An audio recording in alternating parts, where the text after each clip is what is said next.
Yang menarik, dua bank ini sebetulnya kan tadinya itu kan kompetitor. Ini ibarat Manchester United sama Manchester City. Masuk ini. Iya kan? Masuk ini. Pasar modal atau saham di Amerika kan juga terdampak, Mas. Ada penurunan market kapitalisasi juga. Dan dengan turunnya market cap di sana, pasti investor akan hold dananya atau pindah ke negara lain. Betul. Nah, apakah Indonesia bisa memanfaatkan istilahnya kisruh yang ada di Amerika ini?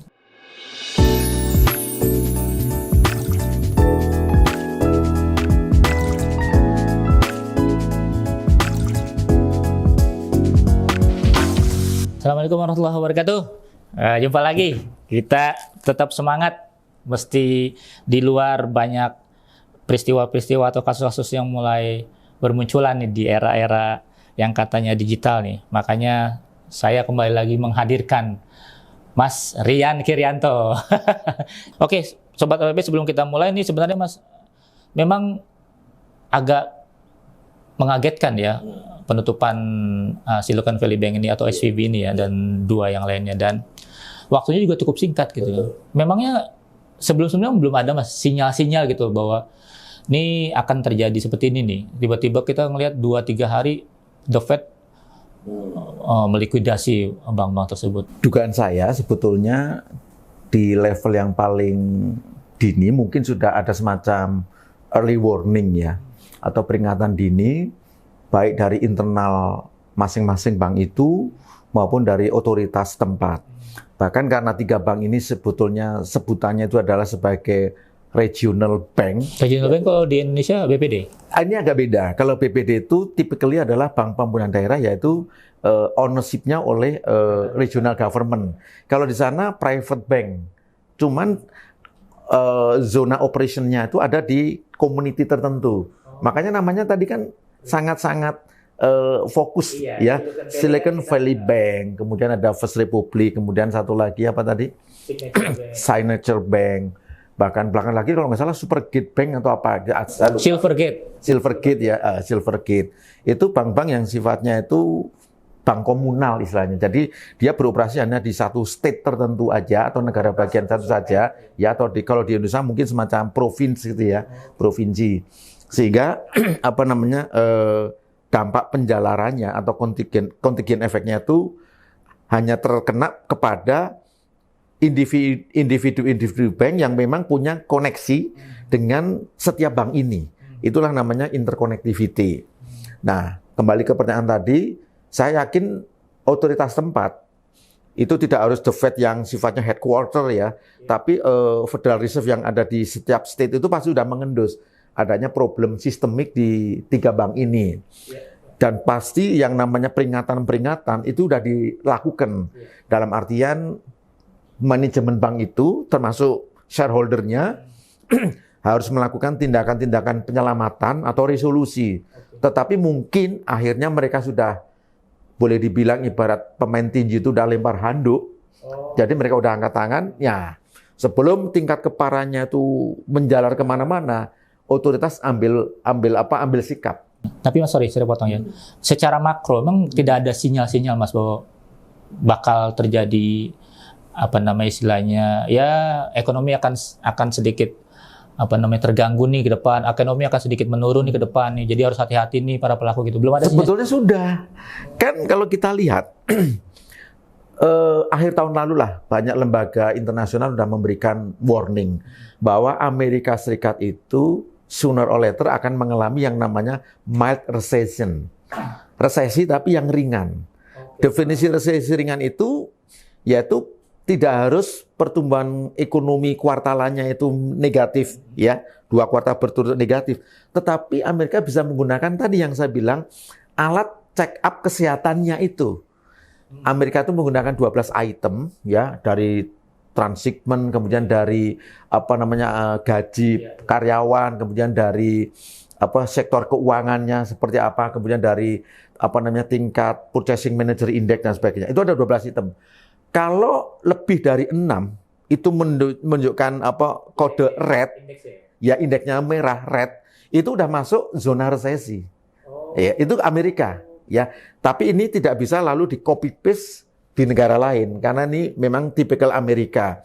Nah, jadi Amerika menggunakan 12 item untuk tolak ukur kesehatan ekonominya ini, tidak menggunakan harus 2 kuartal berturut-turut tumbuh minus gitu.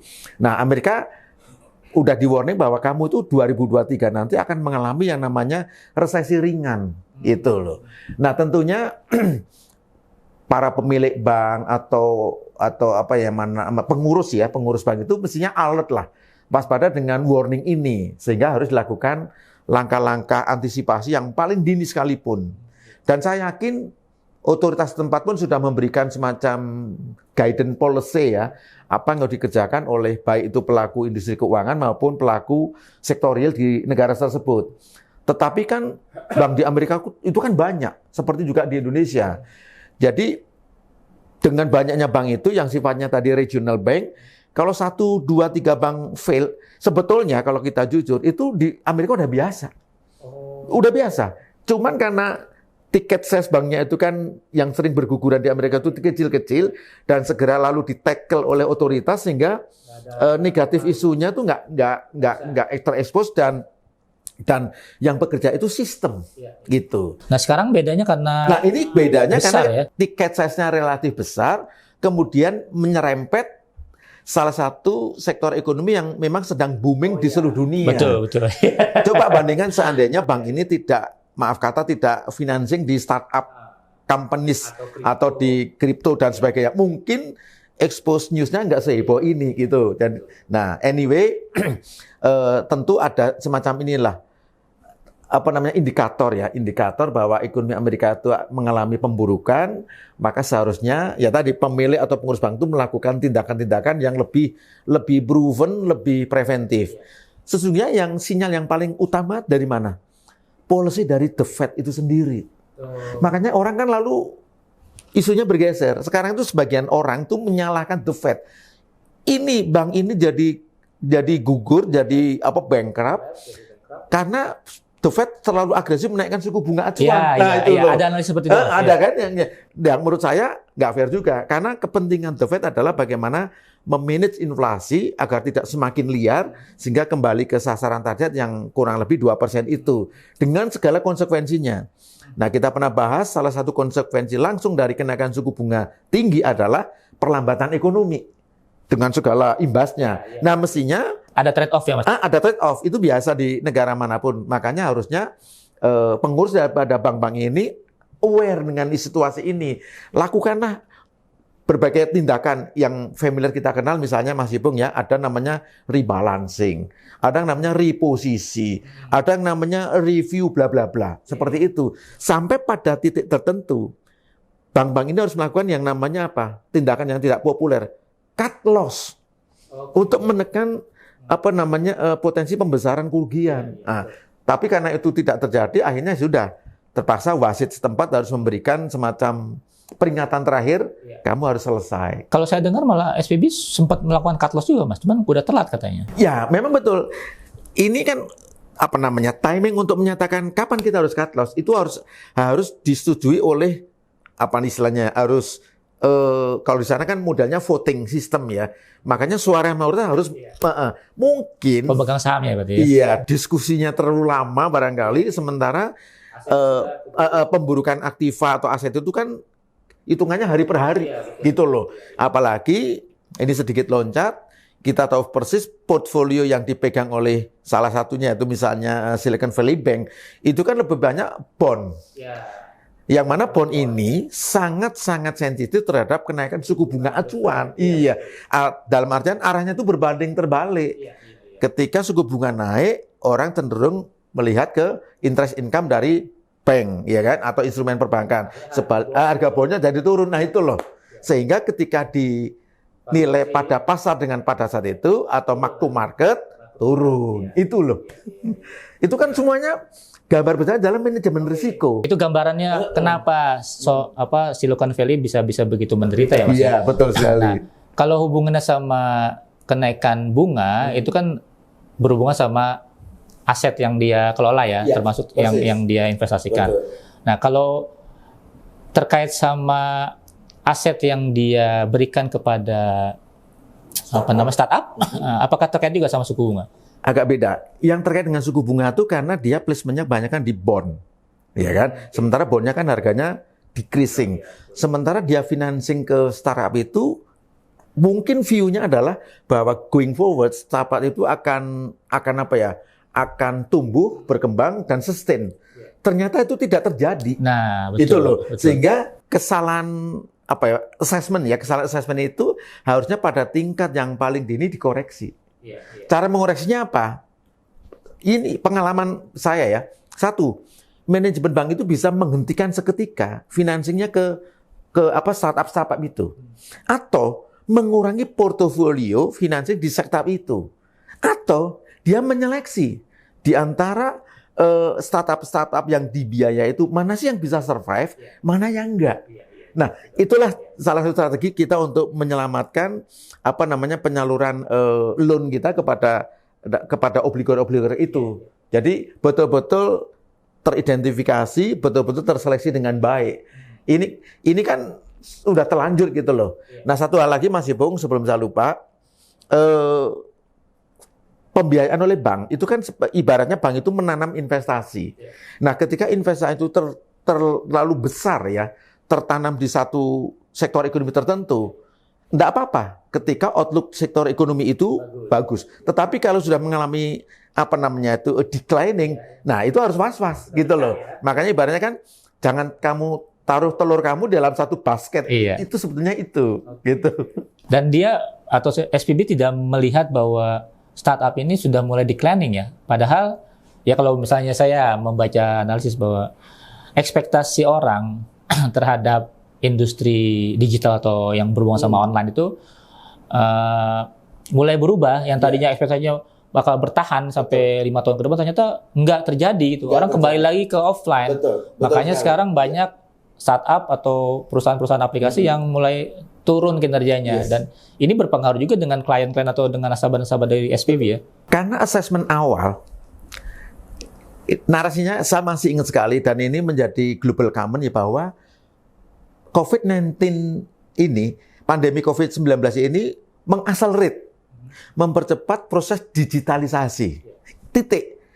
Nah, framing berpikir yang dipakai adalah, berarti going forward selamanya orang itu akan goes to digital. Itu loh. Padahal itu goes to digital itu hanya terjadi ketika di masa pandemi.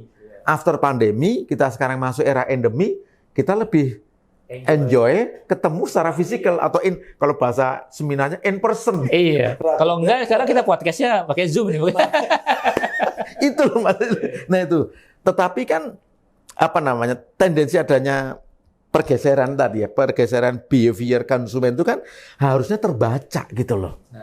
Itu loh. Lalu kembali bagaimana dari sisi tadi manajemen risikonya, kemudian dari sisi kalau kita bicara tuh analisa lingkungan bisnis. Ketika konsumen berubah kan ini juga harus dilakukan semacam adjustment. Approaching-nya harus disesuaikan dengan tadi perubahan perilaku dari konsumen. Baik itu konsumen individual ya ataupun konsumen yang sifatnya ke corporate atau wholesale gitu. Setelah kita tahu background kenapa Silicon Valley Bank ini kemudian orang mulai cari-cari atau menganalisis hal-hal yang lain. Tadi juga Pak Sidan sempat menyebutkan bahwa ada semacam keengganan dari The Fed untuk menolong SVB ini, sehingga itulah juga jadi faktor yang menyebabkan dia kolaps. Dan itu kan sekarang muncul ya di analisis media. Iya betul. Jadi pada awalnya memang Jerome Powell kan fokusnya kan begini, sebagai central bank ya, yang lembaga independen. Kami fokus pada upaya mengendalikan inflasi sesuai dengan tupoksinya Bank Sentral di Amerika. Itu betul. Tetapi lalu muncul ada desakan baru nih. Besok kan ada pertemuan FOMC, Federal Open Market Committee. Yang ini ada dua kubu nih. Kubu satu tetap mengendaki kenaikan suku bunga 25 basis point. Jangan agresif. Tapi ada kubu yang belajar dari pengalaman ini, jangan naikkan dulu. Tunggu sampai isu mengenai SVB ini selesai, kemudian First Republic selesai, dan lainnya selesai. Nanti di bulan Mei, pertemuan bulan Mei, baru dinaikkan. Nah ini ada dua kubu. Makanya ini menarik. Tetapi Jerome Powell kan orang yang memang teguh dalam prinsip ya. Dia kalau sudah mengatakan akan naik, juga naik. Nah yang menarik Mas Ipung, jadi selama ada proses recovery untuk sektor perbankan di Amerika ini tidak muncul statement dari The Fed. Jadi ada semacam ini, embargo statement. Artinya The Fed tidak mengeluarkan sinyalemen. Ternyata itu berlaku general. Itu bisa dimaklumi. Jadi sekarang para analis di Amerika atau di dunia itu sulit menerka apakah naik 25 basis point, apakah ditahan. Karena sinyal nggak keluar. Nah itu namanya embargo. Di luar kebiasaannya. Di luar kebiasaan. Belakangan kan mereka lebih terbuka ya. Karena begini, agar keputusan nanti tanggal 22 Maret besok itu betul-betul dinilai keputusan yang independen tanpa diintervensi tanda petik oleh isu-isu eksternal. Itu intinya, itu kita belajar dari situ. Inilah independensi sebuah bank sentral gitu loh. Ini kan mungkin Sobat LPP sudah lihat podcast pertama kita dengan Mas Dian bahwa ada kecenderungan perubahan dari kebijakan bank sentral terutama dalam komunikasi ya. Jadi mereka lebih terbuka. Nah, ini agak silent ya ini ya. Betul. Ini karena ada kasus SVB ini, jadi mereka menahan supaya menghindari. Kenapa? Jadi takutnya nanti kalau misalnya ada salah satu anggota The Fed atau anggota FOMC yang memberikan statement, itu bisa ditafsirkan macam-macam gitu loh. Itu bisa digiring ke isu-isu yang sebetulnya memperburuk situasi. Maka strategi komunikasi yang dilakukan adalah embargo dulu sampai pada besok ya 22 Maret waktu sempat di Amerika. The Fed akan melakukan rilis hasil keputusannya. Memang mixed feeling antara naik 25 basis point atau di hold, kemudian naik lagi di bulan Mei, ya, kemudian pausing. Pausing itu jeda. Berhenti dulu, kemudian nanti tahun depan udah mulai diturunkan gitu. Tapi ekspektasinya tetap akan naik kan Mas ya? Tetap akan naik karena ini Powell masih mengatakan bahwa inflasi ini masih jauh di atas target yang 2% itu. Sehingga kami mau nggak mau memang harus konsisten untuk melanjutkan stand kebijakan yang hawkish ini. Buat apapun konsekuensi yang terjadi, yaitu perlambatan ekonomi. Nah, tadi menjawab yang Mas Ipung tadi, yang menarik adalah justru Ibu Janet Yellen. Menteri Keuangan Amerika itu ngomongnya agak strict banget. Intinya begini, oke, 3 bank ini tetap di backup pemerintah. Tetapi urusan kesalahan dan sebagainya harus diproses. Karena Ibu Yellen belajar dari Global Financial Crisis 2008 yang di-trigger oleh bankrupt-nya Lehman Brothers. Nah, jadi intinya begini, pemerintah Amerika tetap akan membantu, tetapi sebatas yang betul-betul itu govern. Ya, kalau itu dikelola dengan baik dan memang sesuai prosedural, pemerintah akan backup habis-habisan. Tetapi kalau ada kesalahan, tolong selesaikan secara legal. Itu clear itu. Nah, Ibu Yellen mengatakan kita belajar dari pengalaman Global Financial Crisis 2008 itu. Jadi selektif ya, siapa yang ditolong, siapa yang diganti, dan siapa yang enggak ya, berdasarkan investigasi ya. Itu pelajaran penting juga untuk kita gitu loh. Artinya The Fed-nya juga tetap independen ya pada realnya. Pemerintah Amerika Serikat melalui Minister of Finance tadi, Ibu Janet Yellen juga concern juga dengan penyihatan sistem perbankan di Amerika. Karena jangan sampai pemburukan sektor perbankan di Amerika yang hanya karena 3 bank ini, lalu menimbulkan yang namanya systemic risk.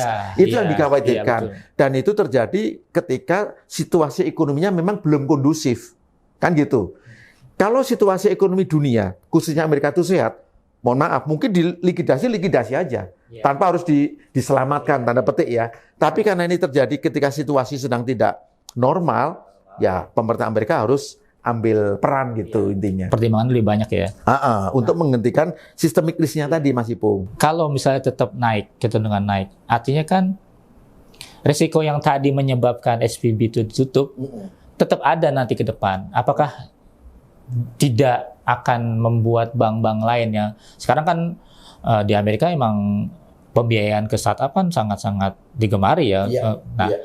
Apa nggak beresiko bank lain yang juga fokus ke startup itu akan menderita seperti kalau SVB? Dibilang berisiko ya, open risk-nya masih ada. Tetapi tentu bank-bank lain, pengurus bank yang lain ya, apalagi itu yang sifatnya fokus bank ya, kemudian regional bank, belajar dari pengalaman 3 bank ini.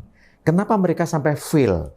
Ya, tentu improvement di area manajemen risiko, compliance, kemudian terhadap prinsip-prinsip kehati-hatian itu akan di-upgrade, akan ditingkatkan.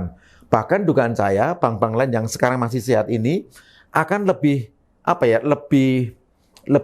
intensif lagi dalam kerangka mendeteksi atau memantau perjalanan pinjaman yang mereka telah salurkan. Dalam artian gini, reviewnya akan lebih perketat. Bahkan kalau perlu, kalaupun kondisi pinjaman itu katakanlah kalau bahasa teknisnya itu masih collectibility 1, artinya masih performing loan, mungkin bank-bank yang saya itu akan mereview apakah perlu dilakukan tindakan-tindakan. Sehingga inilah yang namanya restrukturisasi kredit.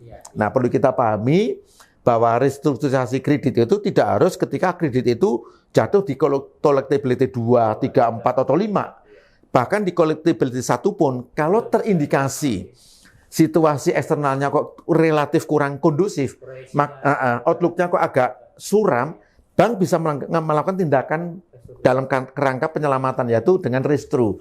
Apa yang dilakukan restru? Kan macam-macam. Bisa penjadwalan ulang, bisa penetapan lending rate-nya diturunkan, atau bisa angsuran pokoknya dikurangi, dan seterusnya. Tentu sifatnya case by case, tidak bisa dipukul rata untuk setiap obligor, gitu loh Mas. Kalau saya pikir, jadi apakah ini akan mengubah landscape atau mengubah ekspektasi orang terhadap bisnis startup gitu kan? Tadinya startup dalam tanda kutip itu mudah mendapatkan pembiayaan, nantinya nggak semudah itu lagi gitu, karena akan ada penyesuaian daripada bank. Ya, saya setuju dengan itu. Tetapi pelajaran dari ini tentu ini men-educate ya dua pihak. Satu pihak adalah pihak supplier. Siapa supplier? Bankingnya. Pelaku perbankan juga harus lebih alert, lebih aware dengan manajemen risiko, khususnya untuk rencana pembiayaan ke sektor startup ini. Ya, mereka akan bukan lebih rigid, lebih berhati-hati, ya, berhati-hati. Nah, dari sisi demand side-nya, yaitu dari sisi pelaku startup-nya, mereka juga harus improve. Apa yang menjadi titik lemah mereka selama ini sehingga itu menjadi asal mula atau pembuka bagi kebangkrutan startup di Amerika ataupun di negara lain. Nah, mereka juga harus melakukan perbaikan atau improvement. Nah, itu harus dilakukan sehingga kita tidak bisa menyatakan bahwa nanti bank-bank akan berhenti membiayai sektor startup, nggak begitu. Tetapi bank-bank tetap membiayai dengan tingkat kehati-hatian yang lebih tinggi. Itu aja intinya. Nggak bisa digebiah uyah. Nggak bisa digebiah uyah atau digeneralisasi. Dua belah pihak harus improve, gitu loh. Karena ini kan sebuah unit ekonomi baru yang semua orang masih meraba-raba bagaimana sih bisnis modelnya, bagaimana sustainability-nya, kemudian yang terakhir nih, apakah ini akan terus related dengan perubahan perilaku konsumen yang setiap saat itu berubah-ubah, gitu. Oke, jadi terkait surveillance assistant ya, artinya respon otoritas terhadap industri itu. Saya ingat waktu itu Bukopin kita pernah hampir punya kasus seperti itu. Bukopin kan sempat kewalahan juga dia mengenai likuiditas, mengenai modal waktu isu-isu fraud dan isu-isu pengalihan modal dia ke pihak lain ya. Dan waktu itu yang dilakukan oleh otoritas justru menolong ya. Artinya tidak harus menolong seperti BLBI zaman dulu tapi dengan technical assistant, memudahkan dia bertemu dengan klien, mencomblangi dengan siapa gitu. Dan ini tidak dilakukan oleh The Fed terhadap SVB, jadi semacam mendiamkan nih. Dan artinya otoritas kita lebih bagus untuk menghadapi krisis atau sistemik ini. Ya, jadi sepertinya otoritas kita dalam kerangka atau koridor KSSK ya, Komite Stabilitas Sistem Keuangan itu belajar banyak dari krisis moneter Asia 97-98, dari krisis ekonomi 2005, kemudian waktu itu krisis minyak sebetulnya 2005 itu. Kemudian krisis keuangan global 2008. semuanya bisa dilewati dengan baik. Nah, pelajaran-pelajaran itulah yang membuat otoritas itu harus selalu memahami perilaku pasar. Jadi ketika bank yang Mas Ipung sebutkan tadi mengalami gejolak, lalu dilakukan tindakan-tindakan penyelamatan yang sangat smooth, sangat soft, itu dalam kerangka apa? Menyelamatkan industri keuangan secara umum. Itu loh. Jadi ini sama dengan yang dilakukan oleh Ibu Janet Yellen. Yang diselamatkan adalah industri keuangan di Amerika agar tidak melebar kemana-mana. Karena pada saat ini di Amerika kan situasi ekonominya sedang tidak bersahabat. Nah, ketika Bank Nasional tadi terjadi di Indonesia, kebetulan kita juga punya pengalaman empiris, yaitu ketika menyelesaikan Bank Senturi. Nah, sehingga traumatik ini nggak boleh lagi terjadi. Karena apa? Apakah itu bank di Indonesia, apakah yang beroperasi di Amerika Serikat? Jangan lupa, underlying utamanya adalah trust. Ya. Nah, makanya diperbuat oleh pemerintah Amerika, itu kan bagaimana menjaga agar confidence atau trust masyarakat nggak jatuh.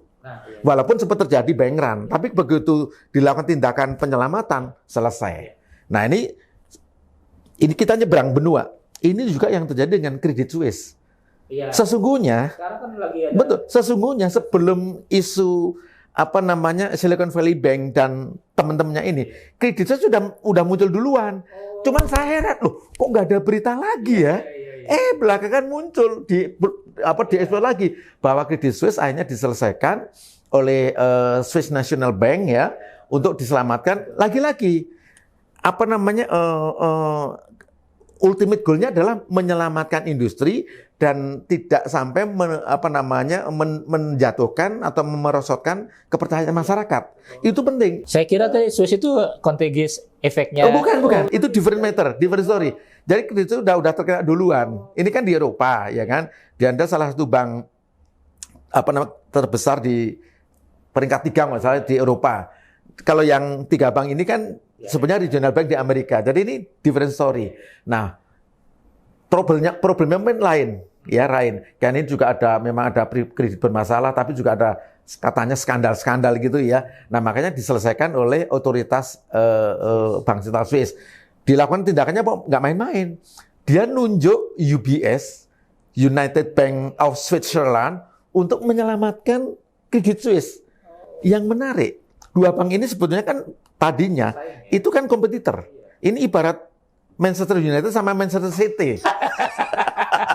Masuk ini. Iya kan? Masuk ini. Iya, ibarat jadi atas nama industri keuangan secara keseluruhan dengan di backup oleh otoritas perbankan setempat, terjadilah deal ini sehingga Credit Suisse itu diselamatkan. Tentu dengan segala rule of the game-nya, misalnya pergantian pengelola dan sebagainya, sehingga masuklah UBS itu menjadi tanda petik owner baru untuk Credit Suisse ya, dengan harga saya lupa harganya 3,2 something gitulah gitu. Tapi UBS mau melakukan itu juga karena ada sponsornya tadi. Gitu, sponsornya adalah Swiss National Bank itu atau Bank Sentral Swiss itu. Nah, kita tahu Swiss adalah negara di dunia yang memiliki industri keuangan yang tua, ya kan? Tua dan juga udah sangat mapan. Dan umur Credit Suisse kan udah lebih dari 100 tahun ternyata, 156 tahun kalau nggak salah.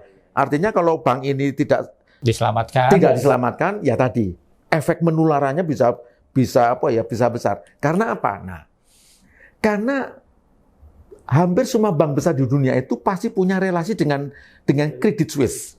Dia sebagai corporate banking, dia juga sebagai investment bank, ya private bank juga investment. Sehingga dia tentu punya bank koresponden di negara-negara lain.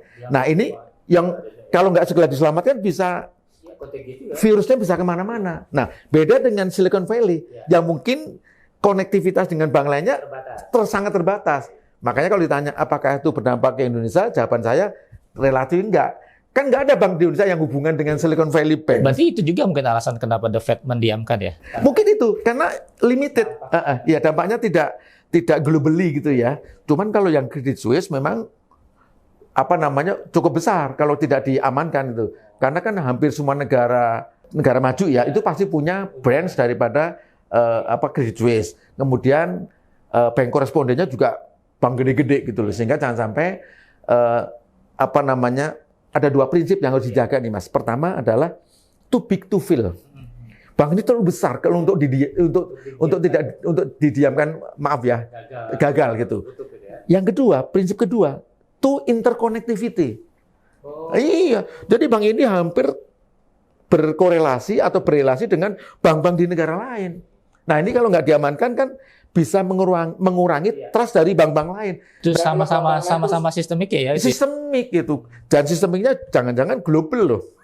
Gitu. Itu makanya tindakan dilakukan oleh Bank Sentral Swiss itu menurut saya itu tepat.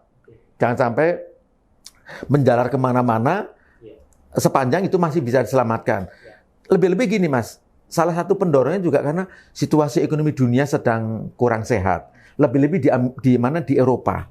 Hampir sebagian negara-negara G7 yang ada di Eropa itu kan sudah menjurus ke, kalau kita bilang resesi kan, pertumbuhannya sudah 0, sekian %. Bahkan mungkin Inggris sudah betul-betul totally resesi karena udah minus gitu. Nah, tadi kalau ngomong soal dampak itu, walaupun tidak dampak, tapi pasar modal atau saham di Amerika kan juga terdampak, Mas. Ada penurunan market kapitalisasi di sana. Dan dengan turunnya market cap di sana, pasti investor akan hold dananya atau pindah ke negara lain. Betul. Nah, apakah Indonesia bisa memanfaatkan istilahnya kisruh yang ada di Amerika ini? Itu tergantung. Saya yakin percaya bahwa setiap negara berkembang ya, termasuk Indonesia itu berlomba-lomba untuk menarik foreign portfolio ya melalui jalur capital market. Tetapi kan setiap negara itu harus berkontestasi satu dengan yang lainnya untuk menarik kepergian investor global dari capital market di Amerika yang sekarang sedang tidak sehat. Nah, kepintaran atau kepiawaian setiap negara untuk menarik investor asing itu bergantung kepada bagaimana campaign atau PR yang dilakukan oleh negara itu.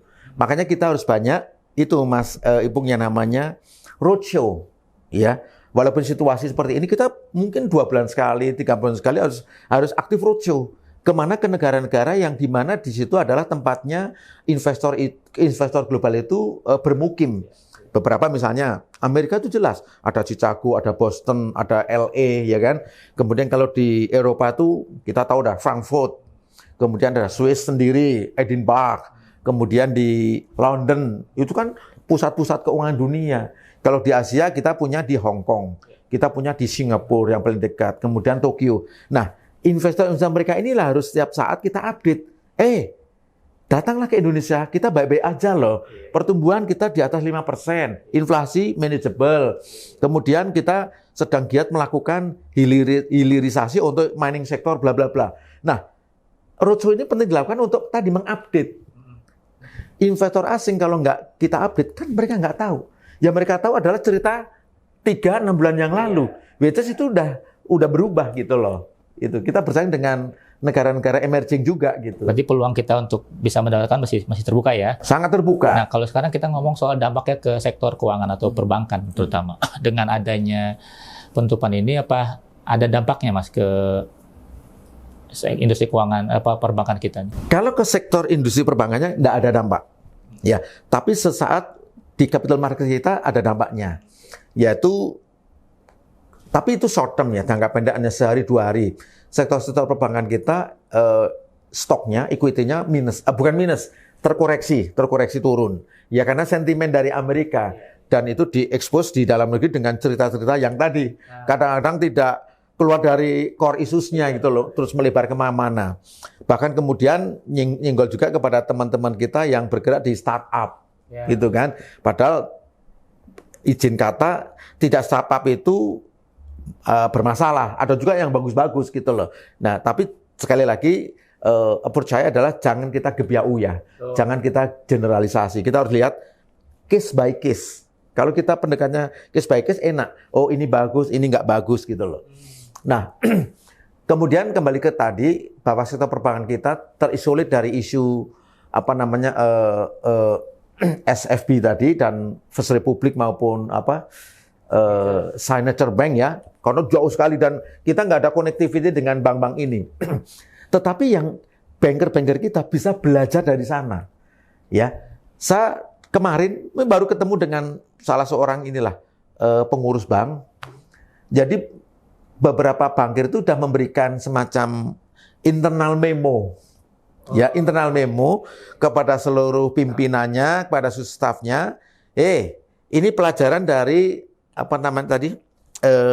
Silicon Valley Bank dan yang lainnya itu bahwa kita jangan sampai ke sana ya. Maka kita harus selalu alert. Ayo, risk management risikonya kita perbaiki. Ayo, review kreditnya harus kita perketat. Ayo kita lihat kondisi ekonomi kita seperti apa. Itu. Jadi ini semacam menjadi wake up call ya kepada pelaku industri perbankan domestik untuk lebih berhati-hati dan tidak merasa baik-baik saja kok, nggak boleh begitu gitu. Jangan merasa aman ya. Jangan merasa aman karena nanti kita jadi tidak waspada. Ternyata dunia berubah gitu. Jadi ada lesson learned dari kejadian di SFB itu terhadap perbankan Indonesia. Kita menjadi lebih kayak dibangunkan lagi gitu loh. Secara hitung-hitungan memang nggak ada hubungannya ke sana, korelasinya atau korespondennya ke sana, tapi nggak melulu menafikan adanya resiko, terutama dari image ya, citra atau persepsi ya. Betul, persepsi. Persepsi itu betul sekali. Karena lalu muncul analisis di sana di Amerika. Kalau begitu sekarang saatnya investasi kita di non-instrumen keuangan. Waduh. Maksudnya apa? Pemilik modal, ayo kita keluar dari sistem keuangan, kita beli emas. Oh iya. Itu loh. Sekarang emas lagi primadona ini karena begitu orang tadi kepercayaan kepada sektor keuangan sedikit menurun karena ada isu ini, lalu ada tadi semacam endorsement atau rekomendasi untuk buy gold, orang lalu memburu ke emas, makanya harga emas naik lagi gitu. Saya lihat berita juga. Iya kan? Iya betul. Nah, sekarang kita ngomong soal dampaknya ke startup. Tadi udah menyinggung sedikit. Berarti memang startup kita akan tidak terlalu terpengaruh dengan isu kolapsnya SVB atau memang ada pengaruh? Kalaupun ada, mungkin tidak ada hubungannya dengan. Nggak ada hubungannya, ya. Jadi yang saya khawatirkan itu kalau ada indirect impact. Indirect impact itu ketika muncul persepsi bahwa startup di Amerika aja bisa berguguran. Apalagi di Indonesia yang sekarang sedang growing, sedang tumbuh. Nah, lagi-lagi pandangan ini jangan disamaratakan. Tentu level startup di Amerika dengan startup di Indonesia kan beda. Area permainannya juga beda. Profil konsumennya juga beda. Salah satu pembedanya apa? Tingkat melek teknologinya aja lah. Tentu konsumen di Amerika relatif lebih baik, lebih literate dibanding tingkat melek ekonomi digital orang-orang Indonesia. Itu sendiri. Nah, oleh karena itu startup di kita juga harus terus improve menurut saya. Improve mana area of improvement yang harus bisa mereka kerjakan. Salah satu mungkin memang dari regulasinya kan lagi digedor-gedor nih Mas Ipung ya. Ayo nih banyak sekali perusahaan-perusahaan startup tapi regulasinya mungkin relatif agak ketinggalan. Jadi ini harus dikejar. Yang kedua, para pelakunya sendiri, para player sendiri juga harus melihat mana sih area-area yang harus itu menjadi sumber kelemahan dan itu bisa menimbulkan risiko, harus segera diperbaiki. Ya kan? Mau nggak mau, apapun jenis ekonomi yang kita geluti, kita kelola, improvement di sumber daya manusia. Kemudian bisnis model. Ya, itu penting. Kemudian yang ketiga, bagaimana kita bisa menjangkau potensial konsumer kita. Kita negara kepulauan loh. Gimana kita bisa menjangkau ini? Semua kan harus dipikirin gitu loh, Mas.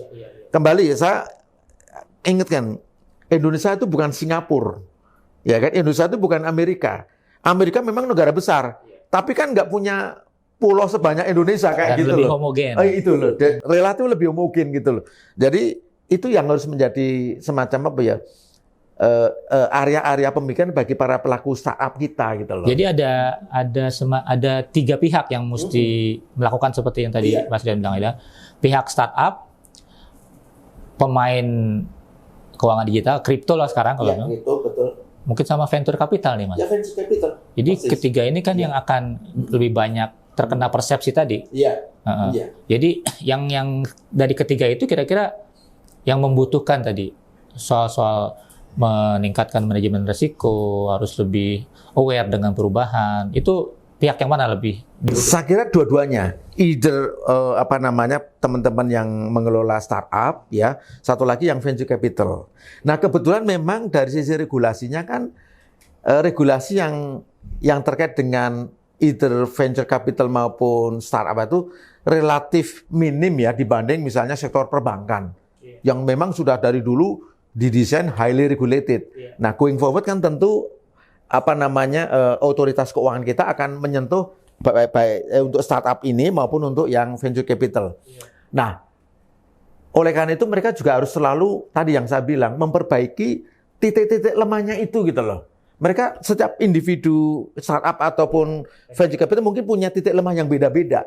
Gitu loh. Seperti tadi Silicon Valley, mungkin titik lemahnya apa? Oh, dia terlalu heavy financing di startup. Nah, padahal ada semacam rambu-rambu, kita harus naruh seperangkat telur kita jangan di satu basket.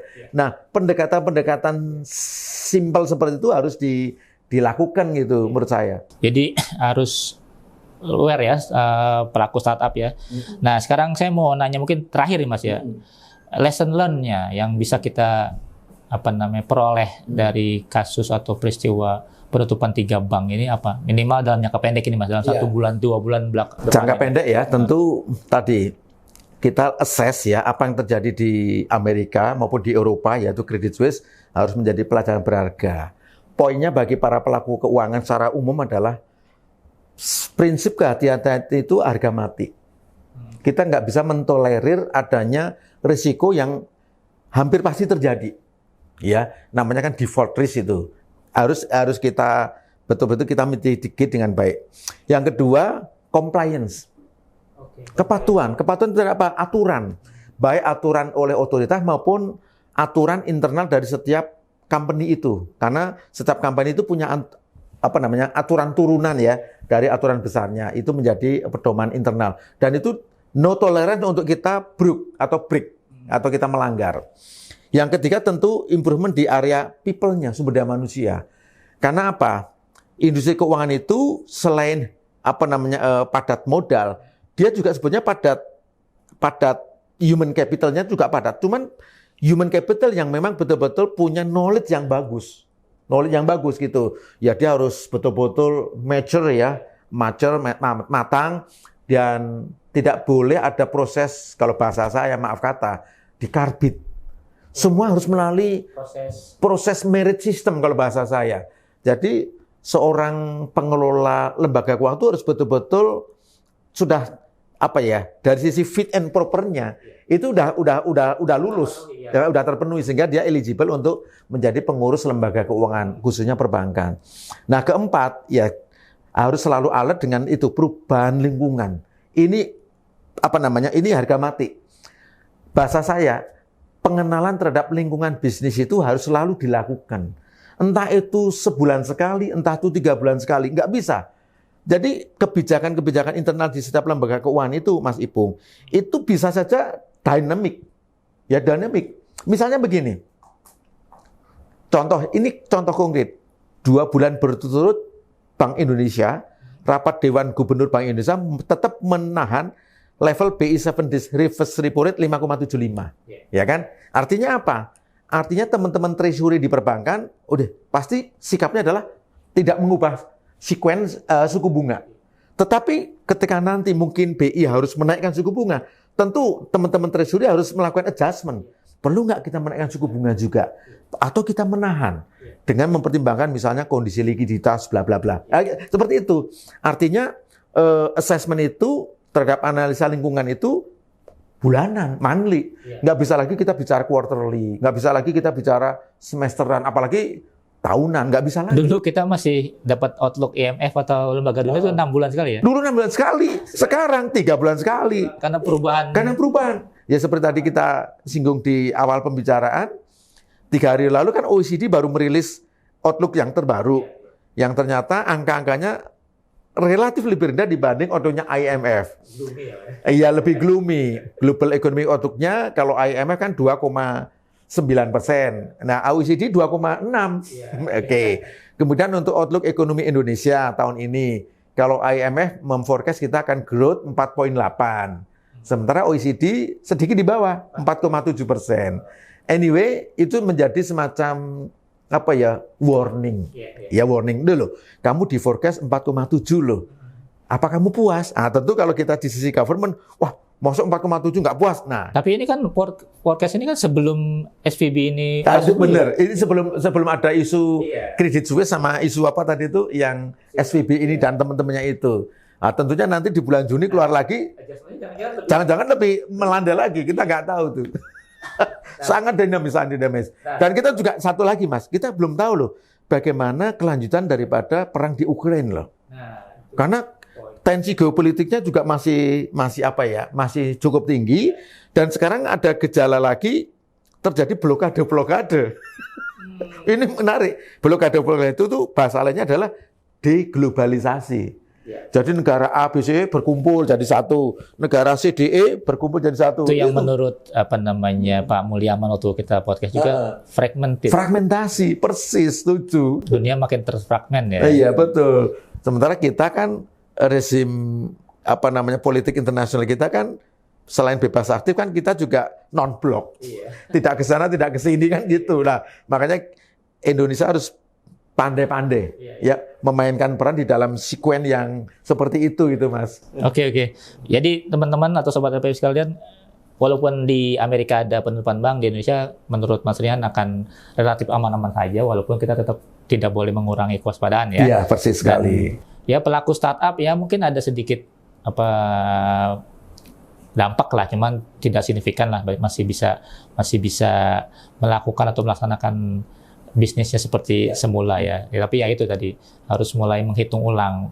Dan bank juga harus mulai menghitung ulang portofolionya terutama di startup dan lain-lain. Saya kira itu ya Mas kesimpulan dari bincang-bincang kita. Tapi ya sekali lagi Sobat LPP jika ingin bertanya langsung ke Mas Rian, bisa tulis di kolom komentar, dan jika teman-teman LPP juga menginginkan diskusi kita, kalau bisa tadi Mas Rian udah kasih clue tuh, misalnya nanti ternyata forecast dari IMF atau OECD turun lagi, ya berarti kita akan panggil Mas Rian lagi. Berarti benar kan proyeksi Mas Rian, karena tadi proyeksi dari OECD itu sebelum peristiwa atau kasus SVB ini terjadi di Amerika. Oke, terima kasih sekali lagi atas perhatian Sobat LPP sekalian, dan jangan lupa tetap pantengin channel ini, akan mendapatkan insight-insight bagus mengenai bisnis, ekonomi, dan finansial. Oke, terima kasih. Assalamualaikum warahmatullahi wabarakatuh. Tetap sehat.